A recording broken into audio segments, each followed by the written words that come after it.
Good morning. Good morning बच्चों। Good morning to all of you. तो बच्चों लोग, हम लोग पढ़ रहे थे रे ऑप्टिक्स। 1 2 3 4 5 6 1 2 3 4 5। ऐसी बात है। तो हम लोग क्या पढ़ लिए बेटा? क्या क्या पढ़ लिए हम लोग? कि रिफ्लेक्शन क्या होता है ना? रिफ्लेक्शन के लॉज क्या होते हैं?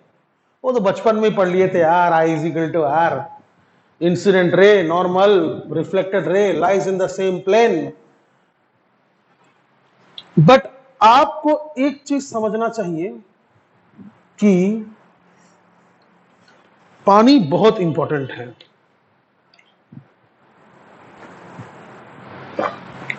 हाँ, आपको एक चीज समझना चाहिए कि रिफ्लेक्शन कौन करता है? तो बोलते हैं भाई लोग मिरर है जी, बोलते हैं मिरर। लेकिन याद रखिएगा, रिफ्लेक्शन सब करता है, सिर्फ मिरर नहीं। मैं भी रिफ्लेक्ट कर रहा हूं, मैं भी रिफ्लेक्ट कर रहा हूं, ये बोर्ड भी रिफ्लेक्ट कर रहा है, वो दीवार भी रिफ्लेक्ट कर रहा है, ये जमीन भी रिफ्लेक्ट कर रहा है, सब कुछ रिफ्लेक्ट कर रहा है। आप जो जो चीजों को देख सकते हैं वो रिफ्लेक्ट कर रहा है। समझ रहे हैं आप मेरा बात? जिन जिन चीजों को आप देख सकते हैं एक्चुअली में वो रिफ्लेक्शन की वजह से ही दिख रहा है। समझे? ये मिरर क्या है फिर? मिरर क्या है बेटा? देखो, सुनो सुनो, मैंने पहले ही बता दिया था कि रिफ्लेक्शन 2 तरह का होता है। एक रेगुलर रिफ्लेक्शन, जिसमें कि सरफेस बहुत स्मूथ होता है, बहुत चिकना होता है सरफेस, जिसमें अगर पैरेलल इंसिडेंट रेज आ रहे हैं तो रिफ्लेक्टेड रेज भी पैरेलल होंगे, just because of the smoothness of the reflecting surface, जिसमें आपको अपना चेहरा दिख जाता है। बहुत ज्यादा रेगुलर रिफ्लेक्शन की वजह से ही हमको चेहरा दिखता है अपना। क्या आप मुझ में अपना चेहरा देख पा रहे हैं सर? प्लीज, वैसा नहीं। क्या आप अगर मुझे देखेंगे तो आपको अपना चेहरा मुझ में दिखेगा? हां सर, आपके आईबॉल्स में दिखेगा। आईबॉल मतलब जो काला वाला पोर्शन होता है ना, प्यूपिल, उसमें दिखता है सर चेहरा, क्योंकि वहां पर बहुत ही रेगुलर रिफ्लेक्शन हो रहा है, क्योंकि वो हमारे स्किन की तरह रफ नहीं है। समझ रहे ना आप? तो रेगुलर रिफ्लेक्शन मतलब स्मूथ सरफेस, और डिस्पर्स्ड रिफ्लेक्शन का मतलब होता है, इर्रेगुलर रिफ्लेक्शन का मतलब होता है कि सरफेस स्मूथ ना होने की वजह से इंसिडेंट रेज अगर पैरेलल आए थे तो रिफ्लेक्टेड रेज इधर उधर भाग गए, क्योंकि सरफेस काफी स्मूथ नहीं था। और ऐसे सरफेसेस पे अपने आप को चेहरा नहीं दिखेगा। बोर्ड पर मेरा चेहरा नहीं दिख रहा है, लेकिन रिफ्लेक्शन हो रहा है, वरना मुझे बोर्ड ही नहीं दिखता। समझ रहे ना आप? तो दुनिया में हर चीज, कोई भी चीज जिसमें आप अपना छवि नहीं देख पा रहे हैं, अपना, जिसमें आप प्रतिबिंब नहीं देख पा रहे हैं, प्रतिबिंब, इमेज को हिंदी में, शुद्ध हिंदी में प्रतिबिंब कहते हैं, जिसमें आप अपना प्रतिबिंब नहीं देख पा रहे हैं, वो इर्रेगुलर रिफ्लेक्शन के कारण हो रहा है। समझे? लेकिन हम जो टॉपिक आज शुरू करने वाले हैं, एक्चुअली आज ही नहीं, आज के बाद से हम जो टॉपिक शुरू करने वाले हैं वो रेगुलर रिफ्लेक्शन का एग्जाम्पल है। तो मिरर एक्चुअली में क्या है? Very smooth, regularly reflecting surface. समझे? और एक मिरर को हम इस तरह रिप्रेजेंट करते हैं, समझे? ये सब अपना कलाकृति है, अंडरलाइन किया और ऐसे हैशिंग कर दिया, हैश हैश हैश कर दिया। एक्चुअली में बेटा, अय दादा, इंक इज लीकिंग, ज्यादा इंक भरा गया है, इंक इज लीकिंग। तो आउट ऑफ द सिलेबस हो गया ये बात। तो come to the topic my dear students, is this also leaking? No. एक मिरर जो होता है वो जरूरी नहीं है कि कांच का बने, क्योंकि हमने देखा है कि ये मार्बल भी यार मेरा चेहरा दिखा रहा है, लेकिन मिरर जैसा नहीं। मिरर जैसा नहीं। मिरर में जिस तरह से अपना चेहरा दिखता है, आईने में, दर्पण में, उस तरह ये मार्बल में, ये मार्बल नहीं है बोलना, टाइल्स है, बट उसके जैसा चमकीला चीज मैंने तो देखा नहीं है। अगर आपने देखा है तो उसे मिरर कहेंगे भाई। ये एक कांच का पीस है जिसको इधर से हम पॉलिश कर देते हैं। पहले के जमाने में मर्क्यूरी से पॉलिश हुआ करता था, आजकल मर्क्यूरी, सिल्वर सब यूज होता है पॉलिश करने के लिए। हालांकि ये क्वेश्चन कोई नहीं पूछता कि हम किससे पॉलिश करते हैं, बट ये पार्ट, नीचे वाला पार्ट अगर आप पॉलिश कर देंगे, पॉलिश करना, ऐसा पॉलिश कर देंगे, ठीक है, तो हम इसको बोलते हैं फिर पॉलिश्ड सरफेस। Polished surface. अरे हां, कभी कभी इसको तो हम सिल्वर्ड सरफेस भी कहते हैं। और ये है आपका रिफ्लेक्टिंग सरफेस। और ये जो थिकनेस होता है यूजुअली हम नेग्लेक्ट कर देते हैं, यूजुअली हम नेग्लेक्ट करते हैं। हालांकि जेडब्ल्यू में इस थिकनेस का भी यूज होता है, बट अभी नहीं बताएंगे। अभी फिलहाल इस थिकनेस को, आप जो चौड़ाई है, मोटाई है, इस थिकनेस को फिलहाल आप इग्नोर कीजिए। तो ये पार्ट क्या है बाबू? रिफ्लेक्टिंग सरफेस है, रिफ्लेक्टिंग सरफेस। और इसी को हम ऐसे दिखाते हैं, ऐसे, समझे?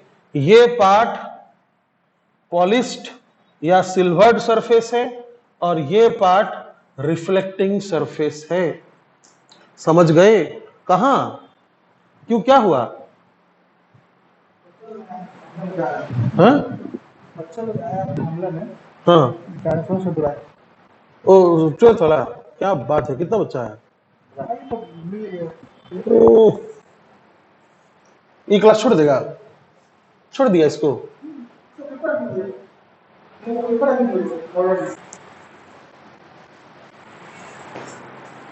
देखा ना गाड़ी लाने का फायदा। और कुछ नहीं, छोड़ो, सब आउट ऑफ सिलेबस है। तो समझ गया, ये है मिरर का बनावट, रिप्रेजेंटेशन। अच्छा, मिरर बेटा दो प्रकार का होता है जिसको हम पढ़ते हैं। एक होता है प्लेन मिरर। क्या होता है? Plane mirror. सर एग्जाम्पल ये है ना बे, प्लेन मिरर। और एक होता है कर्व्ड मिरर, कर्व्ड मिरर। और इसको हम पढ़ेंगे बाद में। पढ़े होंगे ना आप, तो पहले कभी 10th में पढ़े थे ना एक बार, कि कर्व्ड मिरर दो तरह का होता है, एक होता है कनकेव और एक होता है कन्वेक्स, है ना। हाँ, तो सब बाद में देखेंगे, फिलहाल हम इस चीज पर फोकस करने वाले हैं। ऐसा कुछ खास थ्योरेटिकल चीज तो पढ़ाने लायक है नहीं, तो मैंने सोचा था कि चलिए एक आधा अच्छे क्वेश्चन से शुरू करते हैं, मजा आएगा। इसको लिख लीजिए, ठीक है। और याद रखिएगा, ये थिकनेस अभी मैं निगलेक्ट कर रहा हूं, बाद में इस थिकनेस का भी काम आएगा, ठीक है। तो जो जो लिखा मैंने वो सब लिख लीजिए आप अच्छे से, और याद रखिएगा कर्व्ड मिरर हम बाद में पढ़ेंगे। फिलहाल हम लोग प्लेन मिरर पर ही अच्छे से पीएचडी करेंगे। चलिए एक क्वेश्चन हम लोग करते हैं, ध्यान से देखिएगा। एक तो आप सिंपल ये चीज जानते हैं कि अगर ऐसा मिररवा है, आज सुबह सुबह मेरा ब्लूटूथ खराब हो गया था, तो अभी आवाज जा रही है कि नहीं? हाँ जा रही है, दिखता है, इंडिकेशन में दिखता है, आवाज इज भागिंग। तो मान लीजिए ऐसे कोई लाइट रे आया और ये मैंने नॉर्मल बनाया और ये हो गया क्या? Incident angle. तो ये जितना एंगल है उतना ही एंगल पे रिफ्लेक्ट भी हो जाएगा। ये तो हम आपको लॉज ऑफ रिफ्लेक्शन में भी पढ़ा दिए थे, ठीक है। दोनों एंगल सेम होते हैं। If this is theta, this is also theta. Okay okay, तो क्वेश्चन पढ़ते हैं, ये जबरदस्त क्वेश्चन है। एक बार क्वेश्चन में देख लेता हूं, वरना गलत ना पढ़ा दूं। लिख के रखा है मैंने क्वेश्चन। ये y एक्सिस है, ये x एक्सिस है, 2,4, 4,2 और 4,3 पर मिरर है।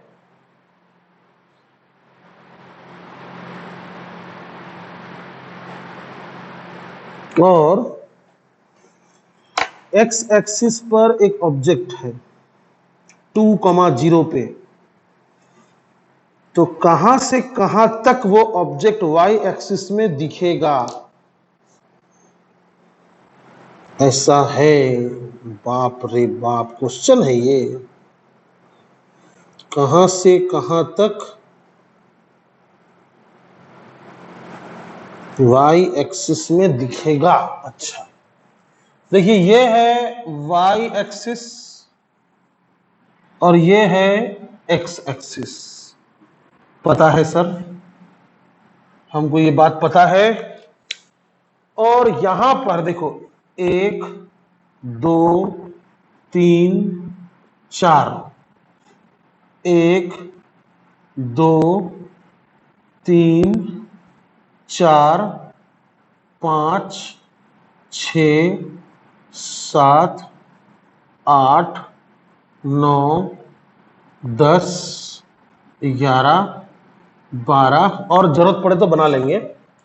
यहां पर एक मिररवा है 4, हाँ ऐसा। अरे पूरा मिरर नहीं है, 4, अरे दादा ये तो छोटा बन गया, बहुत छोटा हो गया जी। अब हम क्या करें, फिर से करना पड़ेगा ये। हट तेरी, ठीक है। ये 2 है, ये 3 है, ये 4 है, ये 5 है, ये 6 है। जरूरत पड़ा तो बनाएंगे बॉस। मिरर जो है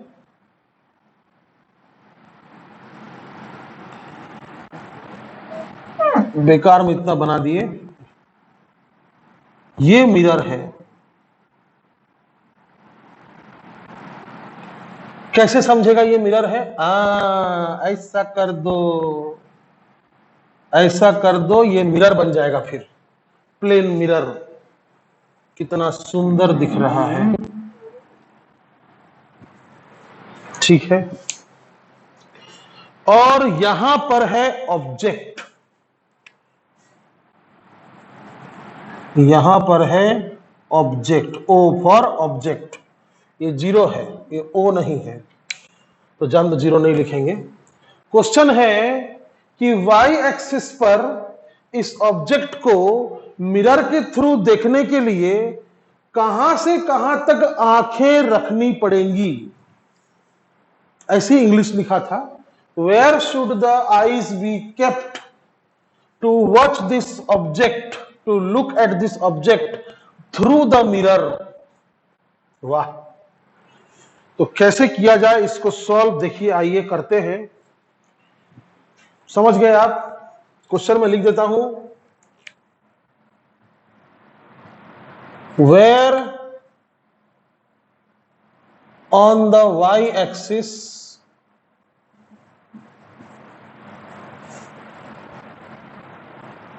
should eyes be present, English माफ कीजिएगा। आप क्वेश्चन समझ गए होंगे। आपको देखना है ये पॉइंट से, या फिर ये पॉइंट से, या फिर ये पॉइंट से, या फिर ये पॉइंट से, या फिर ये पॉइंट से, या फिर ये पॉइंट से, वाई एक्सिस पर ही आपकी आंखें रहेंगी, और इस ऑब्जेक्ट को आपको डायरेक्ट नहीं देखना है, मिरर के थ्रू देखना है। तो ये प्रॉपर्टी हम यूज करेंगे, थीटा थीटा इक्वल होता है, I is equal to R equal होता है, ये प्रॉपर्टी हम यूज करेंगे। और चलिए हम देखिए, हम एक चीज समझ रहे हैं कि मिरर के इस कोंटे से लेकर इस कोंटे तक हम देख सकते हैं, क्योंकि उसके बाद तो मिरर ही नहीं है। तो पहला रिफ्लेक्शन हम करवा देंगे ऐसे, ये रहा इंसिडेंट रे पहला, ठीक है। अब रिफ्लेक्टेड रे कहां तक जाएगा वो मुझे नहीं पता, क्योंकि मैं अंदाजे से कुछ भी नहीं कर सकता, मुझे थोड़ा कैलकुलेशन करना पड़ेगा। सर कुछ नहीं समझ रहा है, ऐसा मत बोलिए प्लीज। ये पॉइंट का कोऑर्डिनेट है 4,2, ये देखिए, और ये पॉइंट का कोऑर्डिनेट है 4,3, समझ गए ना आप? ठीक है, तो मैं सोच रहा हूं कि ऐसा एक लाइन बना दिया जाए, और ध्यान से देखिएगा, मान लीजिए एक रे ऐसा गया, मान लीजिए इंसिडेंट रे हो गया, रिफ्लेक्टेड रे बनाता हूं मैं ऐसा। यहां पर मैं कट नहीं करूंगा, थोड़ा सा पहले अंदाजा लगा लूंगा कि ये कितना होना चाहिए, उसके बाद में इसके साथ फिर से बना के कट करूंगा। तो मैं सोच रहा हूं कि ये अगर 2 है यहां से लेकर यहां तक, तो यहां से लेकर यहां तक भी 2 है। अबे ये 0, ये 2, ये 4, तो ये भी 2 और ये भी 2।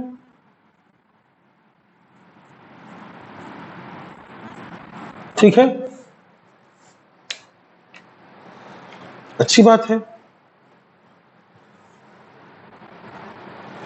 और ये भी 2 है यहां से लेकर यहां तक,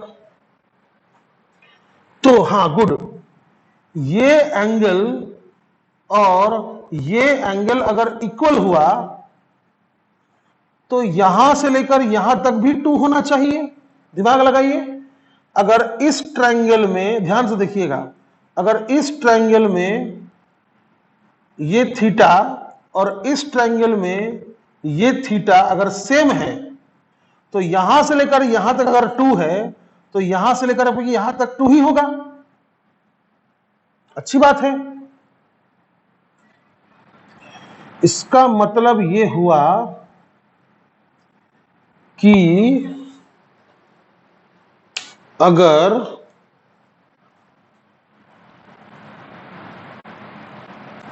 ये 2 है तो ये 2 होना चाहिए 4। आंसर मिल गया मेरे को, मैं आपको समझा दूंगा, डोंट वरी। बोला था ना मैंने, फिर से बना के मैं आपको समझा ही दूंगा। तो बात है क्या अपना 6 थोड़ा ऊपर हो गया बोलना, बट ठीक है।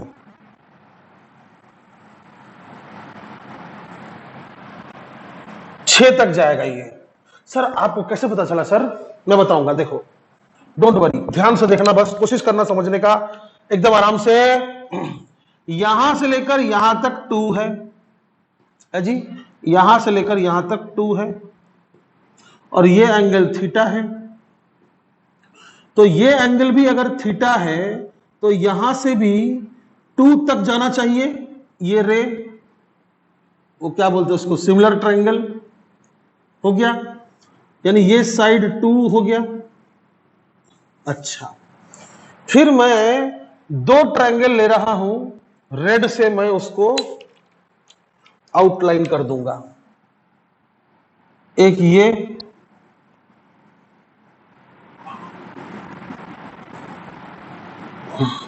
बड़ा ट्रायंगल और एक ये छोटा ट्रायंगल।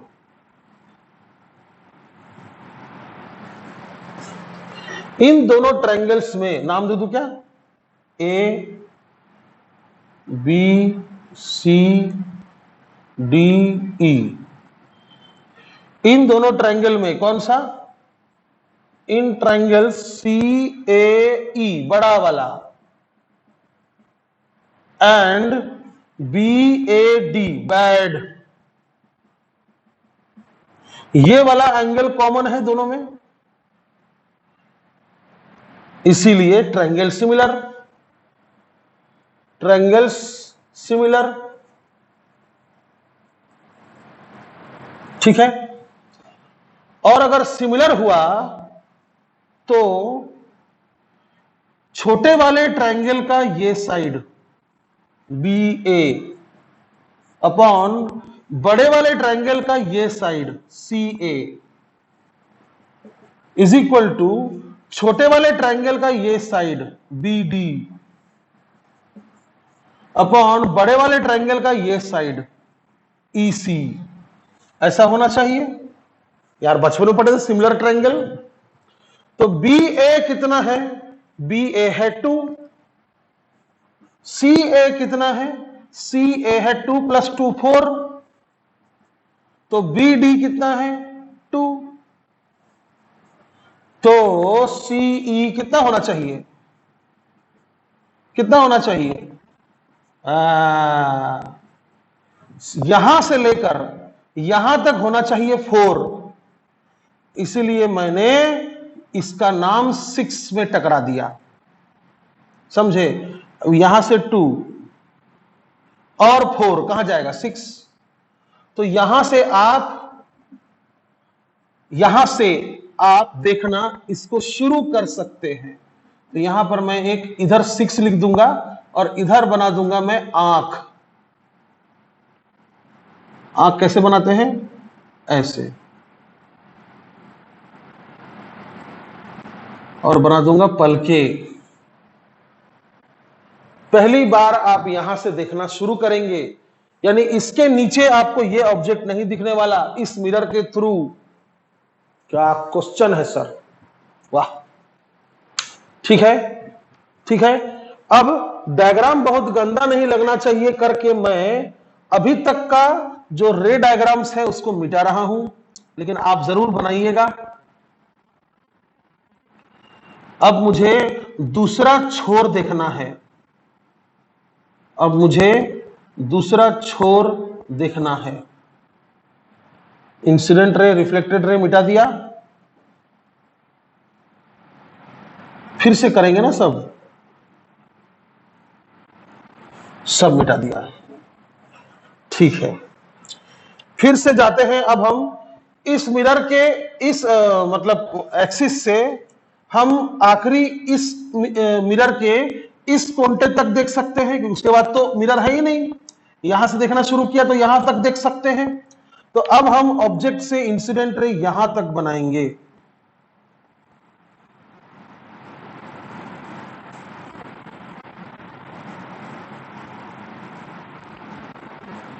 और ये होगा मेरा नया इंसिडेंट एंगल।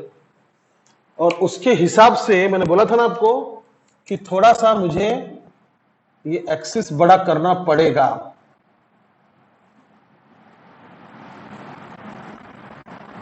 सिक्स हो गया, ये होगा 7 ये होगा 8, ये होगा 9, ये होगा 10।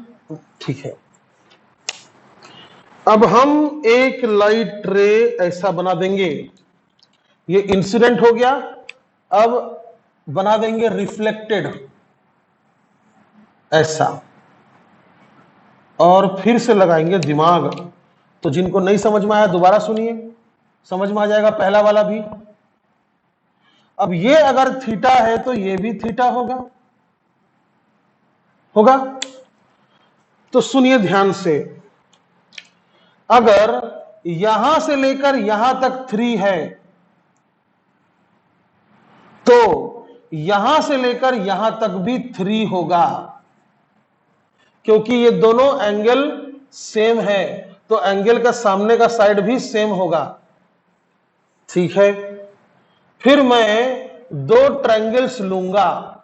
पहले मैं आंसर निकाल लेता हूं अपने मन में। 2 4 3 6 बराबर है, यहां से 6। ठीक है, ये एक्चुअली में यहां तक जाएगा। मैंने प्रेडिक्ट कर लिया कि आंसर क्या होगा, 9 होगा। अरे दादा,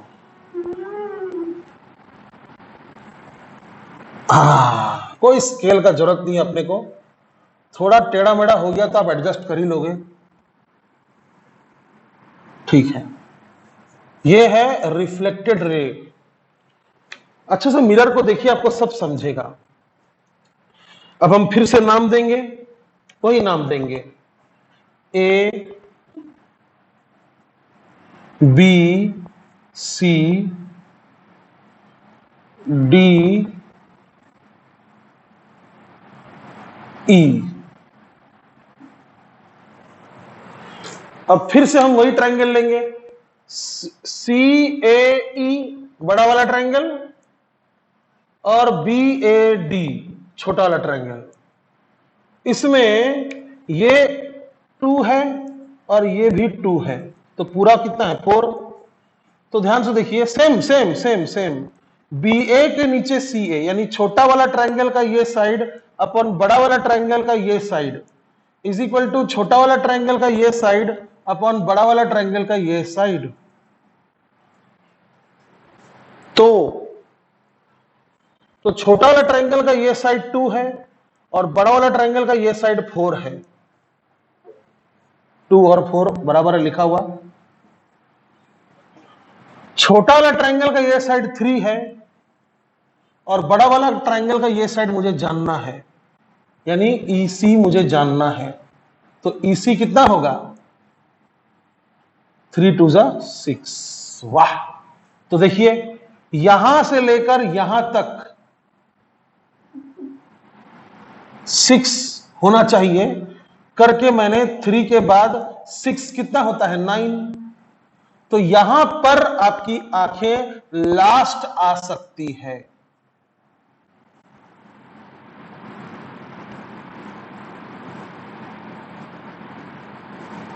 वाह, तो वाई एक्सिस में आप इस मिरर की तरफ, लैंग्वेज सुनिए, वाई एक्सिस से इस मिरर की तरफ जब आप देखोगे तो ये ऑब्जेक्ट आपको पहली बार दिखना शुरू होगा इस पॉइंट से, पहली बार शुरू होगा 0,6 से, और आखिरी बार आप इस ऑब्जेक्ट को इस मिरर के थ्रू देख पाओगे यहां तक अंत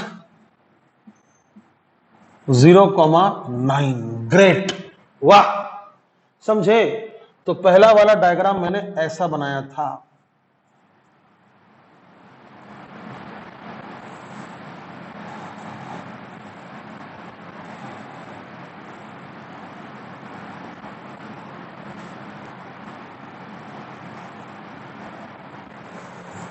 देखा, ऐसा प्रॉब्लम किया था 8th में? नहीं किया था ना। 10th में? नहीं। 12th में? हाँ, देखो कितना इजी था। तुमको समझाया करके टाइम लगा, वरना कसम से बता रहा हूं मैं, आधे मिनट का क्वेश्चन है ये जेडब्ल्यू में आया हुआ। Yes, Yes, it's the question of JEE 2018 या 17 का है, याद नहीं आ रहा मेरे को। दिख रहा है बराबर, अच्छे से समझ में आ रहा है?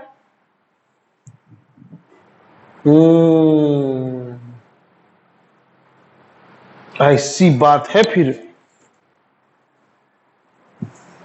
सर 20 मिनट लगा आपको समझाने के लिए, अभी तो एक और क्वेश्चन है रे, मस्त क्वेश्चन एक और कराने वाला हूं मैं, एक और क्वेश्चन जबरदस्त वाला मैं कराने वाला हूं, और वो है कि मिरर को अगर कुछ एंगल से रोटेट कर दिया तो रिफ्लेक्टेड लाइट रे कितना रोटेट होगा। समझ गए ना? बहुत जबरदस्त क्वेश्चन है ये। एक हर बार आपको कोई डेरिवेशन नहीं पूछने वाला, आप बस याद रखेंगे। तो क्वेश्चन है, if a mirror, plane mirror is rotated by an angle theta, then find the angle of rotation of reflected light ray, या फिर find the angle of rotation of the view। समझेगा? वरी मत करो, समझेगा। तो मान लो ये है एक मिरर,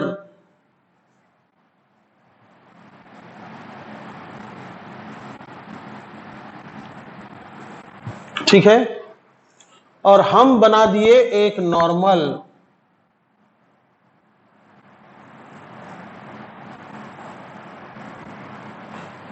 और हम बना दिए एक इंसिडेंट रे, और ये एंगल है मान लो अल्फा,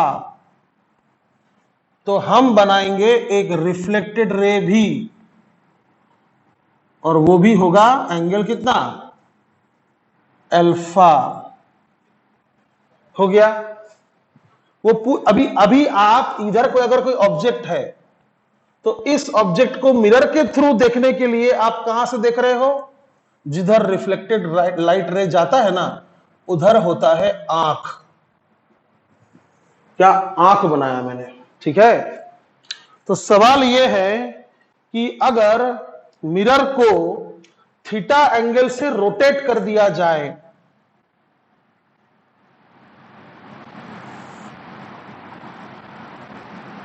मिरर को थीटा एंगल से रोटेट कर दिया जाए, ये है नया मिरर का पोजीशन, ये है थीटा।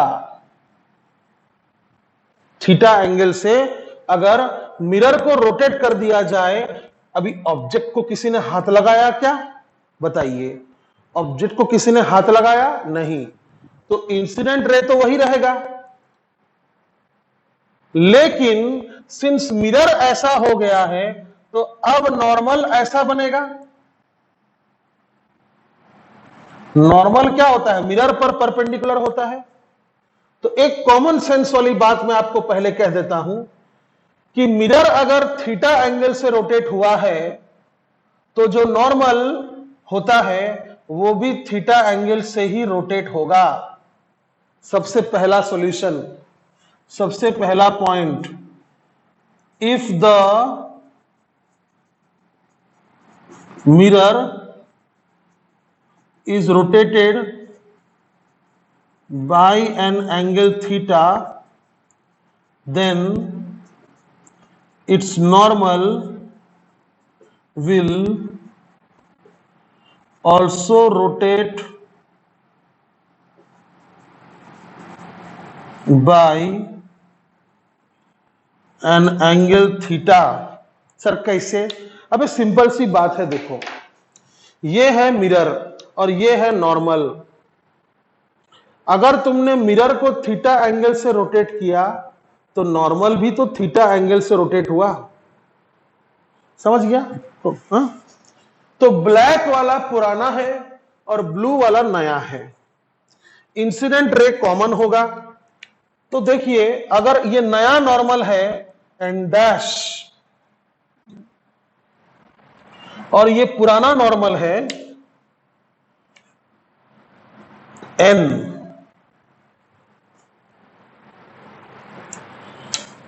तो नया इंसिडेंट एंगल कौन सा होगा? ये वाला एंगल होगा नए नॉर्मल तक। Very good. और वो कितना होगा? Alpha plus theta. वाह, बेहतरीन, समझ गया? This is the new mirror position and this is the new normal. Incident ray वही है, तो इंसिडेंट एंगल पहले जो अल्फा था पुराने नॉर्मल के साथ, अब नए नॉर्मल के साथ कितना एंगल होगा? Alpha plus theta. ठीक है, तो जो नया रिफ्लेक्टेड रे होगा इस इंसिडेंट रे का, वो कुछ ऐसे भागेगा, यानी ये एंगल भी होगा अल्फा प्लस थीटा। अबे एंगल ऑफ इंसिडेंस और एंगल ऑफ रिफ्लेक्शन तो सेम होता है ना, समझे? जैसे ये अल्फा तो ये भी अल्फा। अच्छे से देखिए, तो ये अगर नया इंसिडेंट एंगल है तो ये नया रिफ्लेक्टेड एंगल है जो कि सेम होगा। अच्छा, ठीक है, अच्छी बात है। तो अब यही ऑब्जेक्ट इस नया मिरर के पोजीशन से अब यहां से दिखेगा, तो वही पूछ रहा है वो कि find the angle of rotation of reflected light रे, या फिर find the angle of rotation of the view, यानी ये आंख कितना एंगल से मुड़ा वो आपसे पूछ रहा है। थीटा डैश, ये एंगल आपसे वो मांग रहा है, थीटा डैश। तो कैसे पता किया जाए?